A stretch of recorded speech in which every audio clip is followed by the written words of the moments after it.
tano ny finoana ho ampinga zay azaonareo amoniny zanatsipika mirehitra rehetra zay alefa nylay ratsy ny fanahy masin'Andriamanitra ny ampioriny zany teny zany mba ho tanterahantsika ary andraisantsika vokatra tsara. Amen. Petraka isika.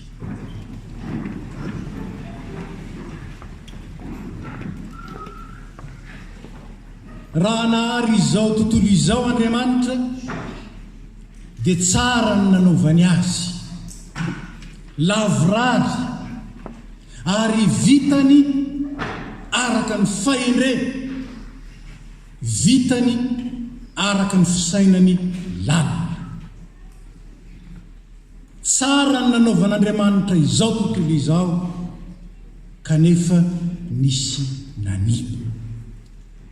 Fatatsika kristianina tsara iza no mitondra izany fanimbana izany dia ny fahavalon'Andriamanitra, ny fahavalon'ny asany, ny fahavalon'ny olombelona, ny fahavalon'ny zanak'Andriamanitra rehetra. Soa nefa fa Andriamanitra dia lalina amin'ny fisainana, mahery amin'ny atao, ka dia mitondra ho amin'izao tontolo izao so ho amintsika ny mpifanohitra ho amin'izany izy, mitondra ny fanafody ho amin'izany izy. Zao nefa ny tena mamperitreritra indrindra, raha amintsika olombelona dia hafa ny mpitsabo ary hafa ny fanafody, fa ao amin'Andriamanitra kosa izy mpitsabo mihitsy ny fanafody. Izy Andriamanitra mihitsy no fanavotana, ny famonjena, ny fiarovana. Manoloana ny etreketraklay ratsy, manoloana ny fanimbana zay efa nataon'ny Satana, nataon'ny devoly, nataon'ny demoni hatrany am-piandohana. Andriamanitra dia mijoro ho ampinga. Andriamanitra dia manome antsika lay ampinga tsara sy mahomby indrindra. Andriamanitra dia mametraka ao anatintsika ny finoana izay ampingan'ny mino. Jehova no ampingan'ny olony, zany ny fahamarinana voalohany. Ny tenin'Andriamanitra no ampingan'izay matoky ny tompo, zany ny fahamarinana faharoa. Ary ny fahamarinana fahatelo izay mifehy azy rehetra dia ity: ny finoana no ampingan'ny mino. Voalohany, Jehova no ampingan'ny olony. Ny Salamo fahatelo dia milaza ny amin'ny hirany mpanoratra zay manambara hoe maro no milaza ny fanahiko hoe tsy manam-pamonjena amin'Andriamanitra izy. Kanjo ianao Jehova, ianao no ampinga manodidina. Zany mihitsy ny nandraisan'ny Davida ny tompo. Be dia be ny fahavalon'ny Davida ary be dia be ny fisedrana ny seho taminy, nanomboka tamin'izy mbola mpiandry ondry, mandra-pahatonga azy ho efa mpanjaka. Ary tao anatin'ireny nisy fahavalo izay hitan'ny Davida, nanohitra ny firenen'ny tompo dia Israely zany, nanohitra ny voaoso dia Davida izany, fa indrindra manohitra ny asan'Andriamanitra tanterahany amin'ny firenena. Ao anatin'ireny rehetra ireny Davida mandalo ny lohasaliko ny fahafatesana hoy izy ao amin'ny Salamo 7:20. Mandalo loza maro samihafa, misedra fahavalo, tao Saoly, tao i Absaloma zanany aza zay nivadika taminy, manoloana irehetrarehetra eny dia hoy Davida hoe: ianao Jehova ampinga manodidina ahy. Ho antsika tsy mahalala ny atao hoe ampinga moa dia bouclier. Io ny fiarovana entin'ny mpiady izay miaro azy, tsy ho tratran'ireo flèche na zanaky-spika alefa ny fahavalo izay tsy manana izany ampinga izany dia voatsatotsatoky ny tsipika na ny flèche alefa ny fahavalo. Eto dia ambarany Davida maromaro fa ity bouclier ity tsy bouclier oloana fotsiny fa bouclier manodidina, zany hoe na avy amin'ny avia na avy amin'ny havanana na avy amin'ny laona na avy any narina na avy any ambony na avy any ambany tsisy ahafahan'ny fahavalo miditra satria azo antoka ilay ampinga izay hitoka isany ametrahany ny fiainany. Ianao Jehovah no ampinga manodidina. Zany koa nambaro amin'ny Salamo 4:20 fa masoandro sy ampinga Jehovah Andriamanitra sambatra zay olona matoky anao. Ry havana, zany fahamarinana izany dia tsy fahamarinana teo amin'ny Davida ihany fa fahamarinana ho an'izay rehetra manaiky ny Andriamanitra Davida ho ampingany sy fiarovana ho azy. Fa Jehovah no ampingan'ny olony dia zay manaiky ho vahoakany, zay manaiky anompo azy, zay mametraka ny fiainany eo a. Fa Andriamanitra dia any an-tampony lanitra any ny fonenany. Fa eto amin'izao tontolo izao misy antsika dia nanaiky ho akaiky antsika zany Andriamanitra zany, ka dia miteny izy, naniraka ny teniny izy, ary zany teny zany izay nampitenenany ny olony hatrany am-piandohany, nanomboka tany amin'ny Abrahama zany tao Mose sy Arona izay nanomeny fitsipika sy ny lalàna, tao ireo mpaminany ny fandiny izay niteny tamin'ny anaran'i Jehovah, ary tao indrindra ilay teny tonga nofo nonona tamintsika Immanuel. Lazaina fomba hafa dia izao, amin'ny alalan'ny teniny Andriamanitra no miasa sy manatrika atsika. Fa Andriamanitra io, ny tenin'Andriamanitra dia izy Andriamanitra ihany, fa tonga tamintsika tamin'ny alalan'i Jesosy Kristy teny tonga nofo. Dia hoy ny mpanoratra ny boky Noabolana, ny tenin'Andriamanitra dia voadio avokoa ampinga ho an'izay mialoka aminy izy. Fialofana. Rehefa migaingaina ny andro dia ambany parasol isika ny mialoka, na koa mamonjy aloka. Raha avy ny orana dia ambany elo isika na any an-trano any amin'izay misy tafo no mialoka, mba tsy ho simban'ny orana na ho simban'ny hafanany ny maso. Isika koa anivon'izao tontolo izao dia handairan'ny fahoriana sy ny fisedrana, ny zava-manahirana sy ny zavatsarotra maro samihafa, araka ny tenin'ny tompo hoe aty amin'izao tontolo izao no ahitanareo fahoriana. Ilay fahavalo manko dia tsy mikendry afa-tsy zavatra tokana, ny animba ny asan'Andriamanitra, ny animba ny vahoakan'Andriamanitra. Zaho sy ianao zany. Ny tenin'Andriamanitra ny fialofana tsara indrindra, ny fiarovana tsara indrindra. Ary ambara ny bokin'ny Hébreo nivakiana tamintsika teo fa velona sy mahery tenin'Andriamanitra io. Velona zany miasa, mahery zany hoe tsy mahatohitra, zany ny tenin'Andriamanitra.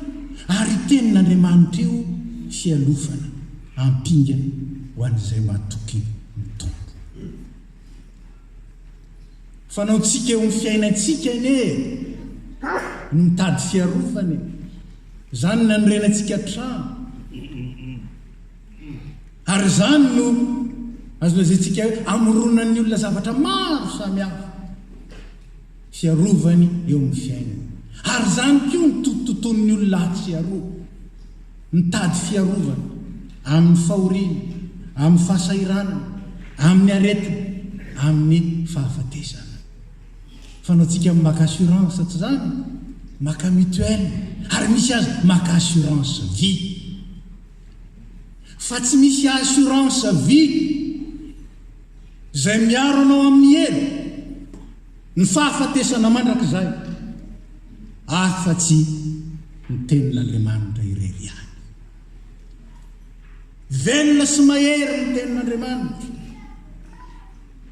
ary io assurance vie satria Jesosy Kristy io. Zaho ny lalana sy fahamarinana ary fiainana, tsy misy mankany amin'ray afa-tsy amin'ny alalako. Assurance vie éternelle. Lay teny tonga nofo, ny tenin'Andriamanitra ampinga ho an'izay matoky azy. Fa io tenin'Andriamanitra io dia teny fotsiny ihany, raha tsy iainantsika, raha tsy arahantsika, raha tsy tanterahantsika. Ary zay midirantsika amin'ny fahamarinana fahatelo, ny finoana no ampingany nino, ny finoana.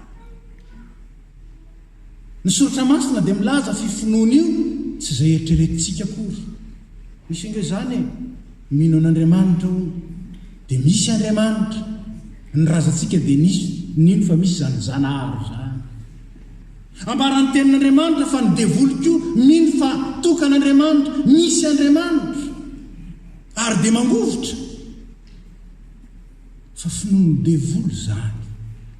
Fa ny finoana ambaran'ny soratra masina dia finoana mamonjy, ary indrindra finoana miaro.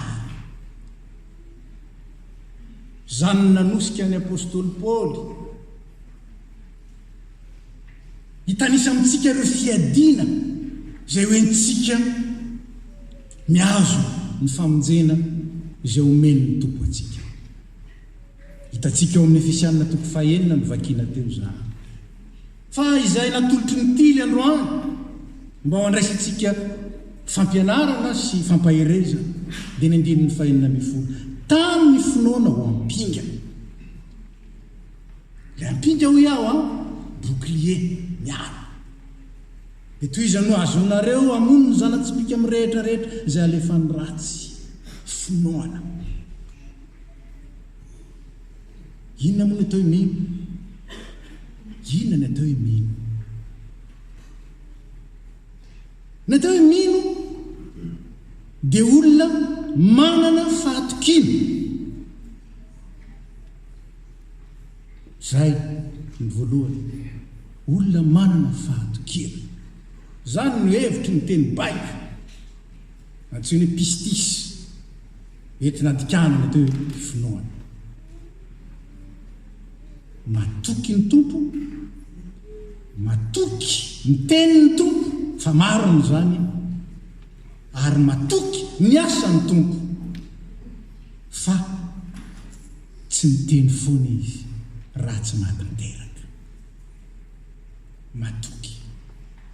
Ny problème dia ity, feno zavatra koa ny fiainanao zay misintona anao ametraka ny fiainanao na ny lafi-penanao aminy.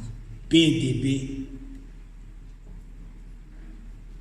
Lazaiko ohatra fotsiny teo ny mutuelle sy ny assurance, fa be dia be olona, fomba fijery, fomba fanao, zavatra, ary ny vokatra ataon'ny teknôlôjia amin'izao fotoana dia salany mitarika antsika ao amin'izany. Io ny assurance, ny avenir. Ary io fandrika io dia mbola mahazo antsika, fa nahazo hatrany amin'ny vahoaka. Anisan'ireny reto izay nanatrika an'i Jesosy Kristy ambaran'ny filazantsarany Marka ny vakiana tamintsika teo. Ny mino dia izay matoky ny tompo, matoky azy, matoky ny teniny, ary matoky ny asany. Zay ny atao mino. Ny ankoatr'izay dia zavatra foronin'ny saina ihany. Fa manana finoana daholo ny olona rehetra, hatramin'ny até manana finoana. Il croit en la matière. Io ny angeza be aminy io, tsika hoe matérialiste. Ka ozy hoe rehefa io matière iny tsy afaka mihetsika intsony, tsisy ninona intsony. ao amin'ny matiera no metrahany finoany fa lay Andriamanitsika dia lay Andriamanitra azo antoka talohan'ny matiera, talohan'ny zavatra rehetra.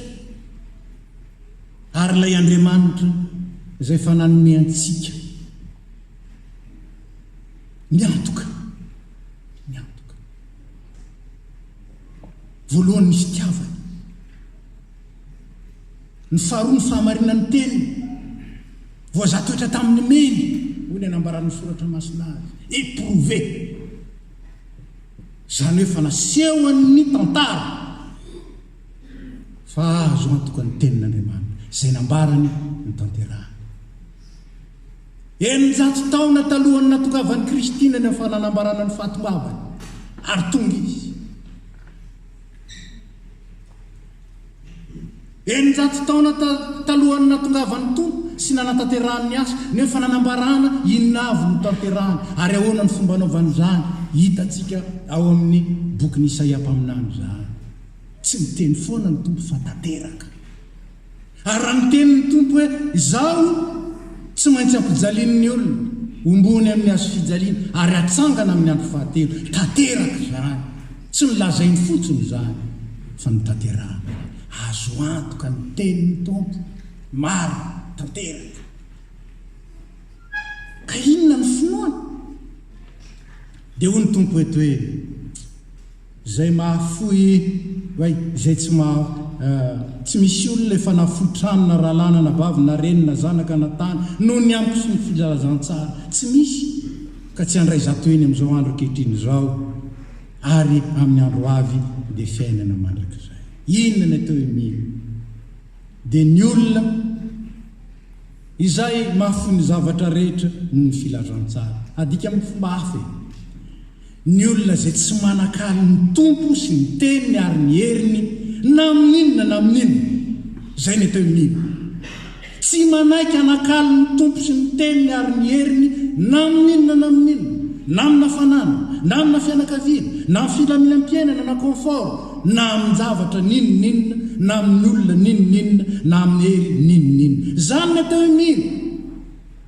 Ny ankoatr'izay fomba mpivavahana. Feno ny olona matoky, zany hoe milaza fa marina ny anambaran'ny tompony tenany ary azo antoka ny amin'ny fitiavany sy ny asany teo amintsika. Ny olona mifikitra amin'ny tompo, zany hoe mandahy izay mety fifikirana hafa rehetra, mety manelingelina ny fifandraisany amin'ny tompo, matoky mifikitra. Ary ny olona izay manao ny sitrapony, zany hoe manatanteraka ny teniny satria io ihany ny fiarovana mafy. Zany dia voaavy. Tsy amin'ny fizao fiainana izao ihany fa ho amin'ny fiainana mandrakizay. Io ny fiarovana mafy ho antsika. Fa Jehovah no ampingan'ny olona, ny tenin'Andriamanitra no ampingan'izay matoky azy, ary ny finoana no ampingan'ny mino. Ry havana, indraindray tokoa isika na mivavaka azy, arovy aho tompo ao. Tsy zany nataontsika ambaran'ny soratra masina fa raha matoky ny tompo ianao, mifikitra aminy ianao, manao ny sitrapony ianao, tsy mila mivavaka akory ianao, tanteraka aminao ny fiarovany. Fa na dia angataka ary tsika arovy aho tompo ao, kanefa ny ataontsika ihany ny ataontsika dia izao, ampinga goka, ampinga loka ny tanatsika. Anika dia hidira ny zanatsika ihany any amin'ny hirika rehetra. Mino zany eny anarantsika, kanefa ny finoana dia tsy arak'izay avy amintsika, fa arak'izay men'Andriamanitra repetrana ompontsika. Ambaran'ny Paoly ny finoana atsika zany dia avy amin'ny toriteny, ary ny toriteny dia avy amin'ny tenin'ny Kristy. Amarana azy fotoanany tily zao dia mahalala tsara sika ny tantaran'ny tompokolà Robert Baden-Powell izay nanangana n'ity lehilahy kristianina. Saingy rehefa nitsangana ny mouvement scout dia hainareo fa misy ny scout azontsika hoe laïque, ary misy ny sokotiny mino zany ny lazako azy. Samy hafa reo. Inona no mampiavaka ny sokotiny mino? Ny mampiavaka ny sokotiny mino dia ny fifikirany amin'ilay tena fiarovana mafy. Dia Andriamanitra sy ny teniny ary ny asany ao amin'ny Jesosy Kristy. Zany ny tombony lehibe. Ary zany ny iorenan'ny tily eo anivon'ny fiangonana, ny joro vavolombelona ary mpitily ho an'ny tompo izy. Ny tily. Zany hoe ny sécurité mijery manahoana ny lafim-piainana, nanahoana ny le zavaboarin'Andriamanitra izay noharian'Andriamanitra vita ny tsara, simba ny fahavahana. Zany ny rôlantsika sokoty. Miaro ny zavaboarin'Andriamanitra tsy ho simba. Tsarovy anefa fa tsy isika ny tompon'izany fiarovana izany, fa omen'Andriamanitra antsika le bouclier. Omeny antsika ny bouclier dia ny teny azahoantsika miaro ny natiora, miaro ny fiarahamonina, miaro ny antsika hoe miaro ny tontolo iainana mba ahatonga ny asan'Andriamanitra tsy ho simba eo anivon'izao tontolo izao. Zao no nampaherezana anareo koa. Ary ny fidy zao temy zao ianareo. Tsy ny resakitsika hoe inona ny tena mba tianareo lazaina. Za moa dia izay koa ny fombako izay lazainy ny teny ny fanahy masina amiko ihany, izay no azoko entina aminareo. Tany ny finoana ho apika. Zany ny sokoto malala. Tany ny finoana ny tenin'ny tompo sy ny asan'ny tompo ho apinga ho entinareo manatanteraka izay napetraky Robert Baden-Powell ho anareo, fa indrindra napetraky Kristy ho anareo, satria izy no tsenantsika ary izy no itenantsika hoe avia, avia, ry mpanompo tsara sady matoky, natoky tamin'ny kely ianao, tendreko mpanapaka be, midira amin'ny fifalian'ny tomponareo. Raisy ny fitahiana. Ho aminareo rehetra ny fahasoavan'i Jesosy Kristy, ny fitiavan'Andriamanitra ray ary ny firaisana amin'ny fanahy masina, mahatonga anareo olona matoky sy mifikitra amin'ny tompo, mandeha araka ny sitrapony ka sady voaharo ianareo no fitaovam-piarovana mahomby koa eo amin'ny tontolo izay nanirahan'ny tompo anareo. Matoky sy ilay miantso anareo eo. Izy mahatanteraka izany ho an'izay matoky azy. Amen. Petraka isika.